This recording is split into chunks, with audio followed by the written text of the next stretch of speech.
সাতক্ষীরার শ্যামনগরের মুন্সীগঞ্জ ইউনিয়নের অঞ্জলি রানী মণ্ডলের মতো অনেকেই উপকূলের ঝুঁকিপূর্ণ বেড়িবাঁধ নিয়ে আতঙ্কে দিন কাটাচ্ছেন। প্রায় ১৪৬ কিলোমিটার বেড়িবাঁধের মধ্যে ২০ কিলোমিটারই ঝুঁকিপূর্ণ, যার মধ্যে ২৭টি পয়েন্ট অতি ঝুঁকিপূর্ণ হিসেবে চিহ্নিত। শ্যামনগরের ১২টি ইউনিয়নের ৮টি পানি উন্নয়ন বোর্ডের বেড়িবাঁধ এলাকায় পড়ায় অতীতে ঘূর্ণিঝড় আইলা, আমপান, সিডর সহ প্রায় ১৫টি বড় দুর্যোগে বহুবার এই বাঁধ ভেঙে প্লাবিত হয়েছে অঞ্চলটি। এতে প্রাণহানি ছাড়াও ব্যাপক ঘরবাড়ি, গবাদি পশু, মৎস্য প্রকল্প ও ফসলের ক্ষতি হয়েছে।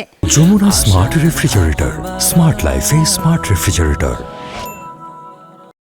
আবহাওয়া অধিদপ্তরের পূর্বাভাস অনুযায়ী ঘূর্ণিঝড় মন্থা ২৯ থেকে ৩১ মের মধ্যে উপকূলে আঘাত হানতে পারে, যা নিয়ে উপকূল জুড়ে ব্যাপক উদ্বেগ দেখা দিয়েছে। বিশেষ করে শ্যামনগরের বুড়িগোয়ালিনী, আটুলিয়া, পদ্মপুকুর, কাশিমারি, কৈখালী, মুন্সীগঞ্জ ও গাবুড়া ইউনিয়নের কিছু অংশ সবচেয়ে ঝুঁকিতে রয়েছে, যেগুলো আগেও প্লাবনের শিকার হয়েছে।